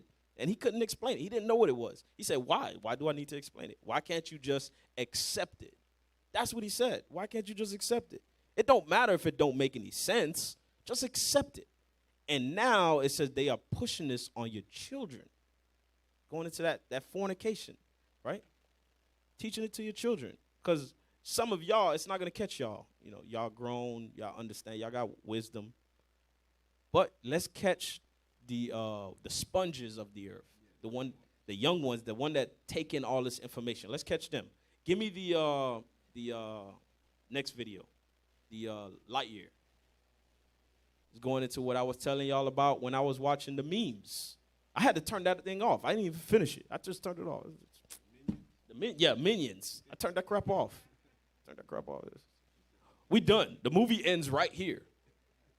You're like, there was no ending, Daddy. Nope. That was the ending. Play this. Why is Lightyear banned in 14 plus countries? In the first 30 minutes of Lightyear, a female space ranger and close friend of Buzz Lightyear shares a quick kiss with her same-sex lover. Because of that brief kissing scene, Lightyear has been banned in at least 14 countries, possibly China too. Normally, Disney would quietly cut a controversial scene from a film to meet with local sensibilities, as it has little impact on the plot. However, Pixar employees had previously sent a letter saying that Disney corporate leaders were censoring almost every moment of overtly gay affection in their movies. Remember, Disney bowed to the pressure over-sexualizing and the opted not to population. censor that kiss. Starts with the children. And so, all those countries refused to grant a license to screen the movie in theaters. Damn. Over-sexualizing the population. And you know what's crazy? A lot of people like to say America is not Babylon, it's not Sodom. When we read in Revelation when it says Sodom and Egypt, no, it's not this place. Well, if it's not this place, why did 14 other countries say, no, I'm not accepting this crap? Why is it only accepted here if the scripture don't mean what it means? Right. It's all for their agenda to over-sexualize everything. So now when they begin, okay, they to the point where now you have to accept someone changing their gender. You have to accept it. Next, they're going to say you have to accept, what is the thing? Sleeping with your pedophilia. Yeah, there you go. Now you have to accept pedophilia.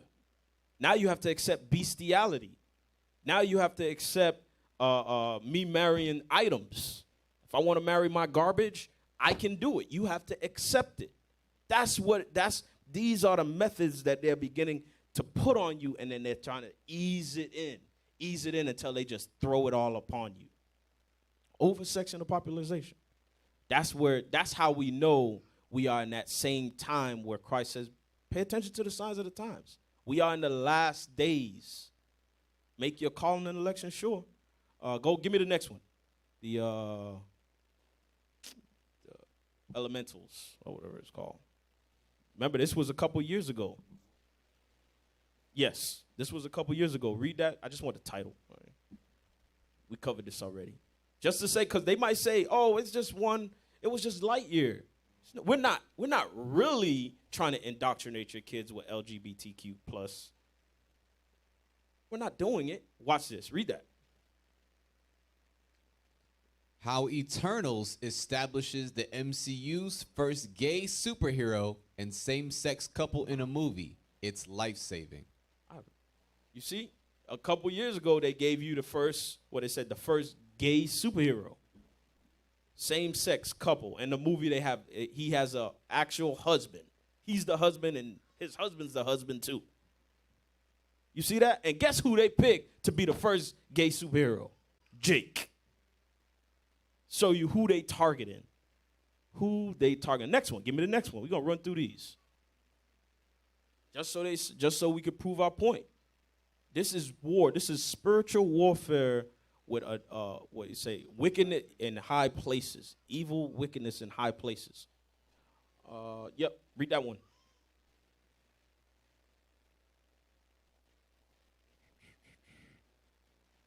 Christian hate group is now accusing Disney of indoctrinating children with the LGBT plus agenda. You see? This was an article, I think this was a couple years, it was a year ago. When was this article posted? February 27, 2020. Yeah, a couple years ago.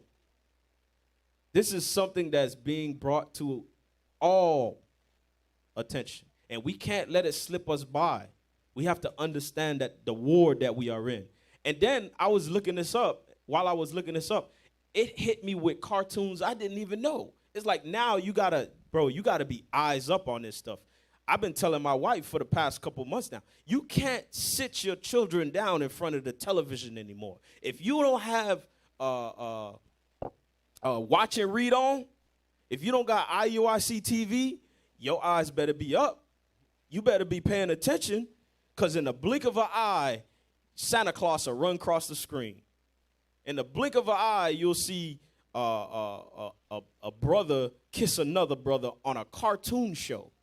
Watch this. Go, give me the 16 cartoons shown with, oh, there you go. Yeah. Some type of LGBT thing. 16 cartoon shows with awesome LGBTQ characters. Yeah. Awesome. You see what they put? Awesome. I want the screenshots because I'm not going to go through all that. I screenshotted the ones I want. Some of those cartoons, I don't know. You see the screenshots? It's with Arthur, the Legend of Korra. I didn't even know that. The Legend of Korra, I used to watch that thing, man. I don't watch it no more. Come on, you got it? You know what's crazy? I was watching this show. It was called Age of Ultron. Yeah, the Transformers thing. Yeah, with the lions and stuff like that. The first 2 seasons was the team lead, like the captain of the ship, straight man fighting everywhere. Didn't show no signs of no sodomy nowhere. And then the last season, the very last episode, you see him doing some sodomite stuff, getting married.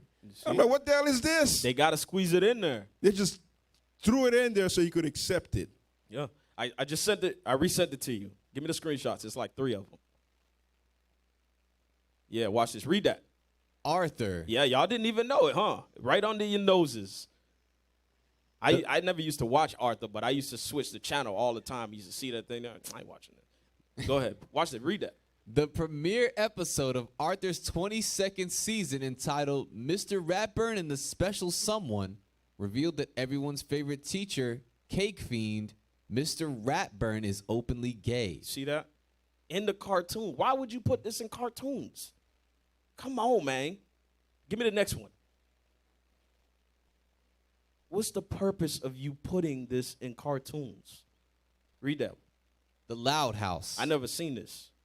The Loud House is a Nick show focused on the adventures of the massive Loud family. The show focuses on Lincoln, the middle child and only boy in his family of 11. Like many of these shows, the Loud House is diverse across the board. His best friend Clyde is an adopted... Diverse mean they are black and white. Diverse. Diversities. Read. His best friend Clyde is an adopted child of an interracial gay couple. Wow. And at least one of his sisters crushes as easily on girls as boys. That means that's what the diversity is. 2 dads, one's Jake, the other one's Esau. And they always keep using our people. Yeah, always. All the time. Why? Because it's showing you who is targeted. Yep, targeted, and if you speak against it, they will call you racist. It's a double-edged sword they're using. Mm-hmm. I got them, because I know they're going, oh, flag it. Flag the video. Flag the video. He's talking about us. He's talking about us. I got you. I'm about to explain. Give me the last one, and then we're going to... The Legend of Korra. Yeah, I'm going to cut some stuff, though. I want to get to the point. The Legend of Korra and its predecessor, Avatar: The Last Airbender, broke ground in many ways. The show tackled both within its world and ours subjects from sexism to the ethics of weapons of mass destruction. Come on. One of the most groundbreaking parts of it was becoming the first children's show to star a canonly queer lead. Wow. With the last shot showing... Remember, when we watched that class, Deacon brought out why they removed the Q off the LGBTQ plus thing for a while. Then they brought it back. It's because of the definition. The definition had a negativity to queer. It all had negative definitions to it. So they took it out. And then once they changed the definition, they brought it back and put it back. Go read on. With the last shot showing Korah and Asami gazing lovingly into each other's eyes, confirming the long developing love between them. Terrible. And if they didn't want to make you think that all of this was done so incognito, right? It was ninja Jedi trick. Give me the video, the message from the gay community. We played this a while back. I don't remember who played it, but I know we played it. I'm not going to play the whole thing. I just want like 34 seconds because it's terrible. It's absolutely terrible. But they tell you straight to your face what their mission is. You have something before we play the video? Play it. Play that video. As we celebrate Pride and the progress we've made over these past years, there's still work to be done. So to those of you out there who are still working against equal rights, we have a message for you. You think we're sinful? You fight against our rights. You say we all lead lives you can't respect. But you're just frightened. You think that we'll corrupt your kids if our agenda goes unchecked. No, keep on going. On the point. Just this once, you're correct. You see? It says, stop it. We're done. It says you think that their agenda would affect your kid. What is it? Corrupt your kids. And he says, you're absolutely correct. That's their mission. And that's why we put it on you parents. It's so important to not neglect the troubles of education. Mainly you sisters. Don't neglect that thing. It's in the scriptures for a reason. Go to 1 Corinthians chapter 15, read verse 33. 1 Corinthians 15, 33. They know that. They know that their message is targeted to corrupt your children, to over-sexualize them. Everything, the fashion industry, the music industry, the movies, now they're even affecting the cartoons. You can't even let your child sit there and watch cartoons. What happened? Go ahead, read that. The book of 1 Corinthians, chapter 15 and verse 33. Be not deceived. Evil communications corrupts good manners. God says, yes, those communications will corrupt you. Don't think you can sit there and watch the whole season of Atlanta Housewives and don't think it's not going to have any negativity on you. Eventually, your husband's going to tell you, your Lord's going to tell you to do something, and you're going to turn Atlanta Housewives on him. Yep. It's going to happen. You're going to say something slick. Why? Because you've been sitting there watching that stuff all day. You've been sitting there watching the Tyler Perry series all day. Second Ezra 7:36. Second Ezra 7:36. Remember, because we was reading from the time of Noah, even to the time of Lot, what they were doing.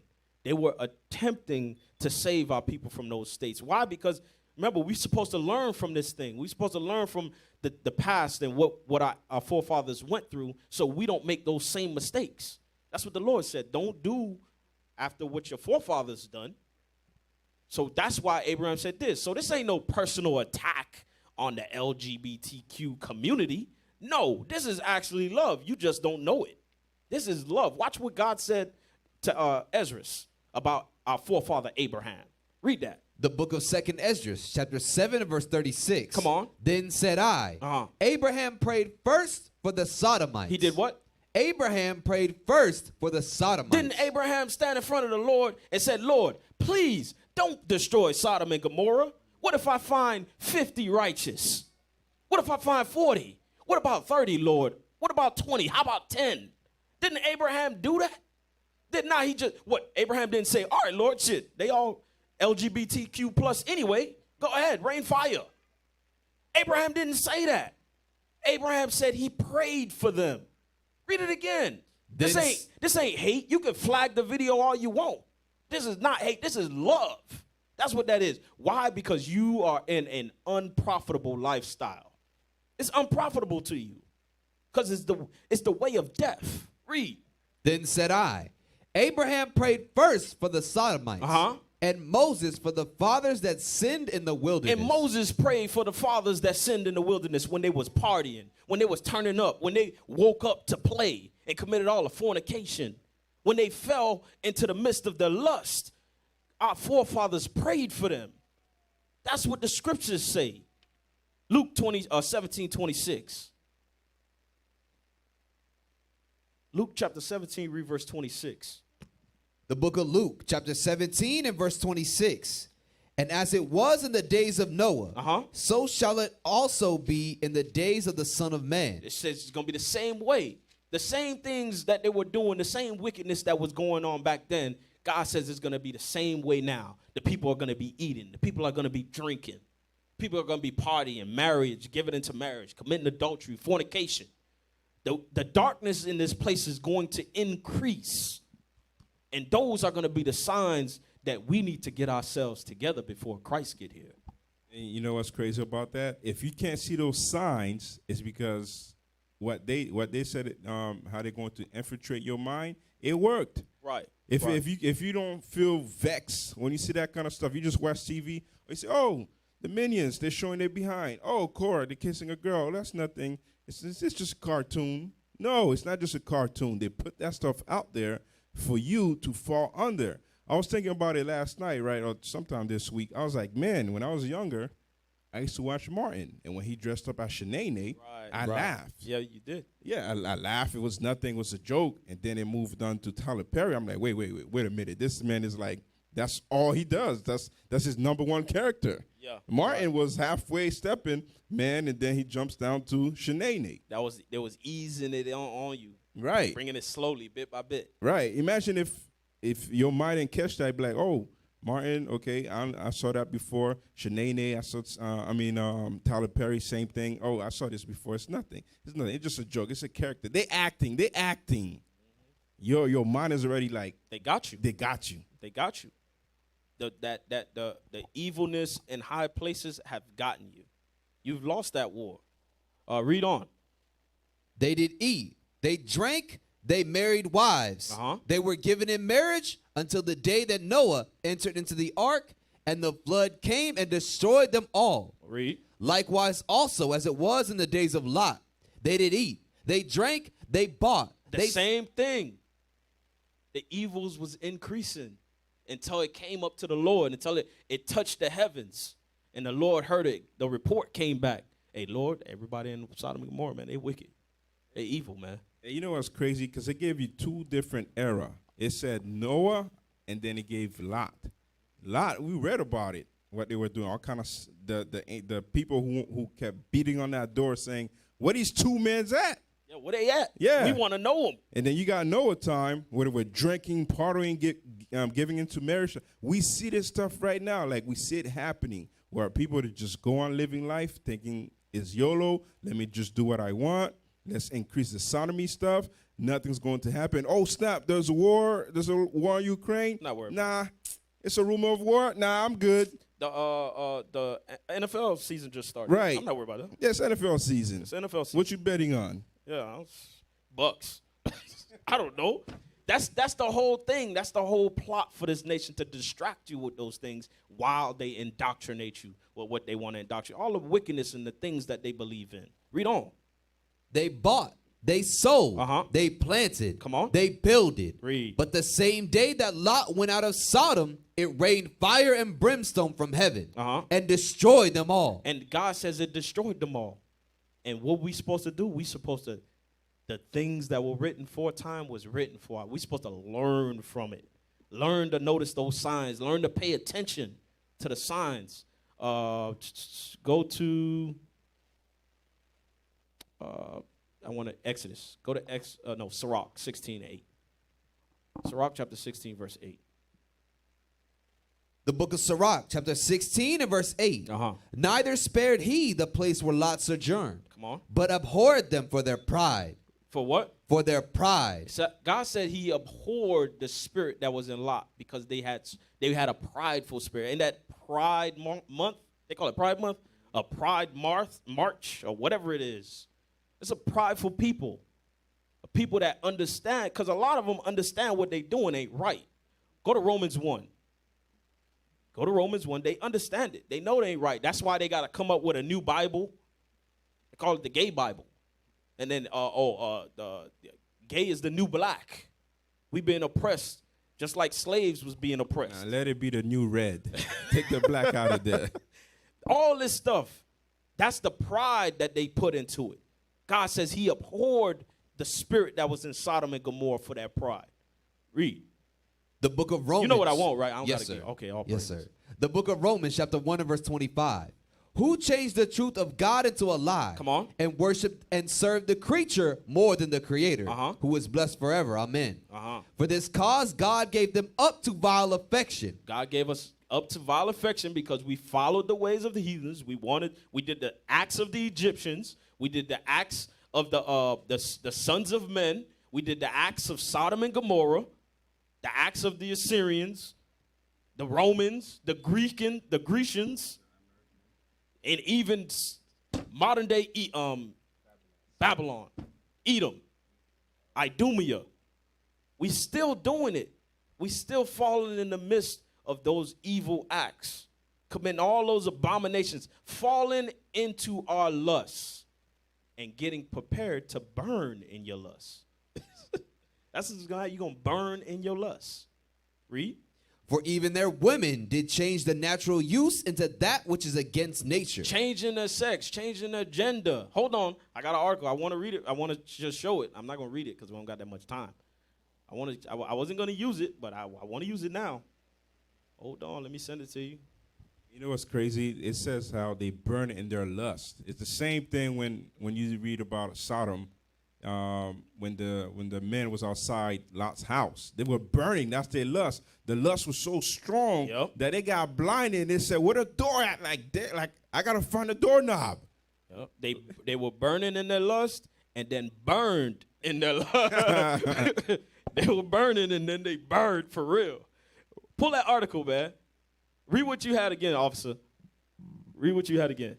For this cause, God gave them up to vile affections. For even their women did change the natural use into that which is against nature. Come on. And likewise also the men, leaving the natural use of the woman, burned in their lust one toward another. Burned in their lust one towards another. Don't burn in your lust. Watch this.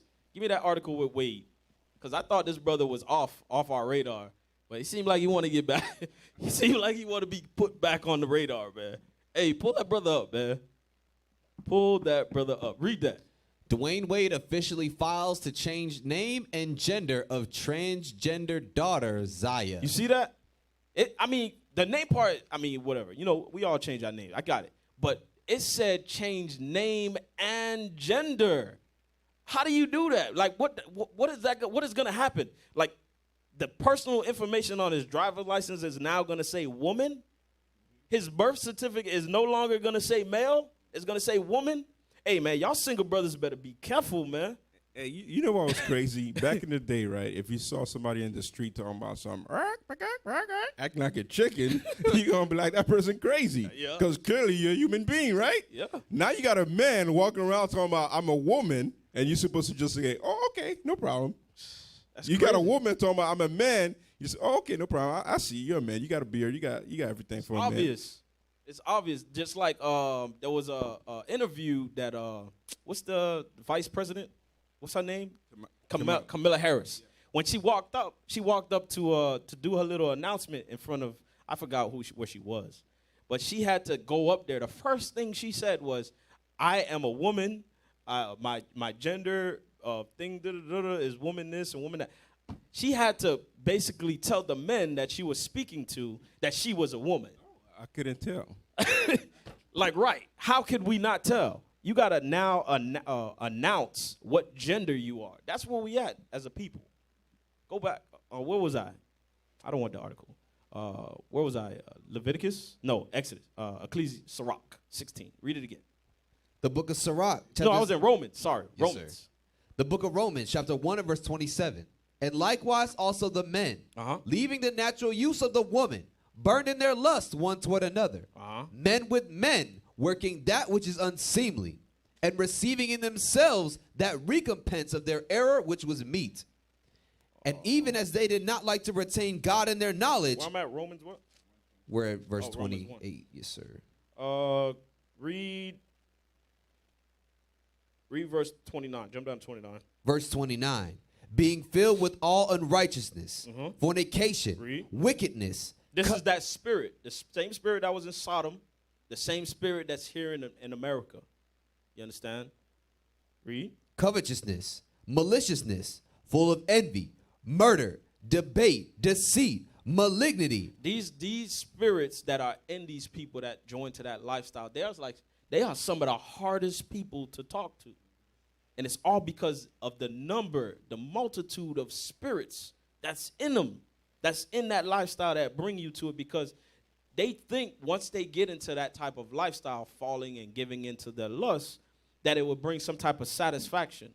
But how many times leadership done brought out the depression, the estate that it puts you in, the suicide rate of that community, the estate that it mentally puts you in when you do that, when you give into your lust. You actually burn in that thing. And you know, verse 27, as it says at the last part, and receiving it himself, the recompense for the error which was meet.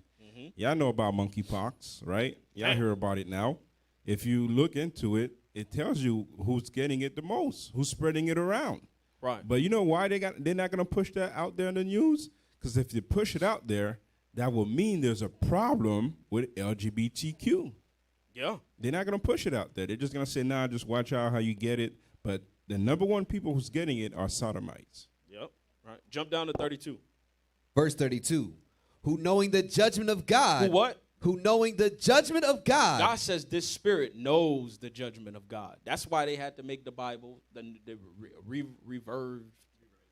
had to rewrite the Bible and take out all of those laws that pertain to them, of the things that they're not supposed to do, of that lust that they're not supposed to give into. Read.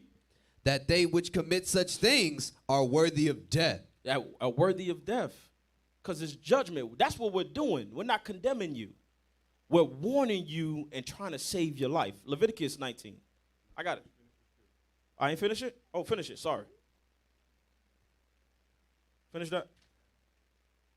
Who knowing the judgment of God, that they which commit such things are worthy of death. Not only do the same, but have pleasure in them that do them. Meaning those that agreement with it. Even if you're not in the lifestyle. If you're in agreement with it, I'm going to tell you right now.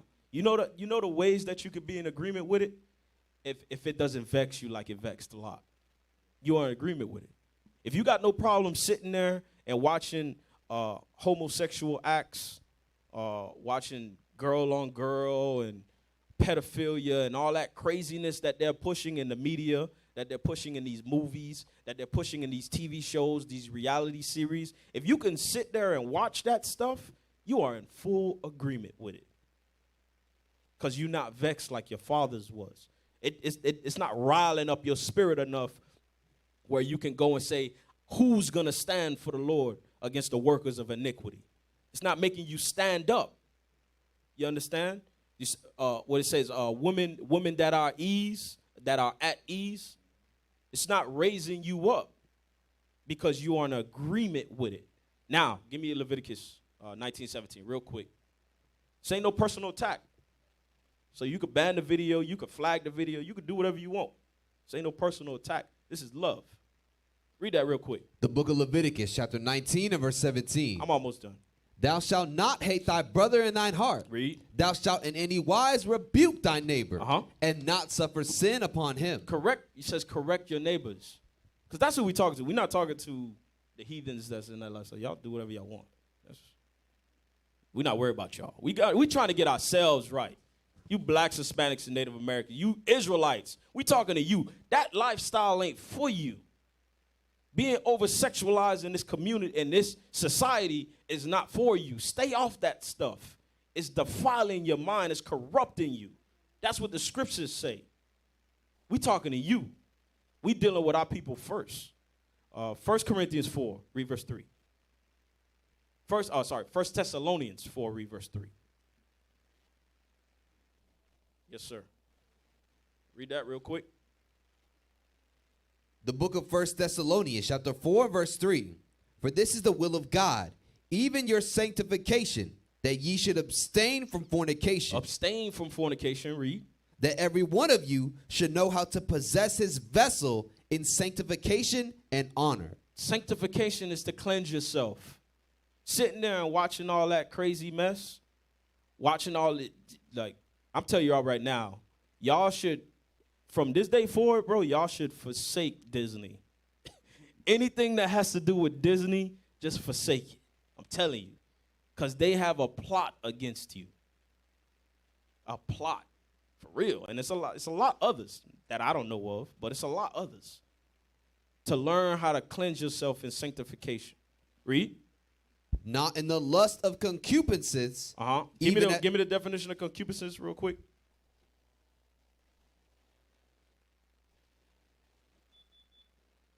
Read that. Concupiscence. Strong sexual desire, lust. Lust. That's what concupiscence is. It's a nasty sexual desire. Strong. That's that crazy stuff. That's what bring you into that lifestyle. You first start off, you first start off with soft porn. You know, you watch the regular stuff. And then the regular stuff, that was what it said in the article. Once you sit there and you watch that stuff for so long, now it's just normal to you. It don't do anything for you anymore. It's like drugs. Now you need something stronger. Now you need to mess with kids. Now you need to mess with pedophilia. We had brothers that spirit fell upon. First he was addicted to porn. He couldn't battle it. He kept losing. The next thing you know, he got into interracial porn. The next thing you know, bestiality. The next thing you know, pedophilia. Now the brother want children. That's what that spirit does. Go back. 1 Thessalonians? Yes, sir. The book of 1 Thessalonians, chapter 4 and verse 5. Not in the lust of concupiscence, come on, even as the Gentiles which know not God. You see that? Even as the Gentiles, because that's where it came from. That ungodly mindset we get from the heathen. Habakkuk 2:4. Habakkuk chapter 2, verse 4.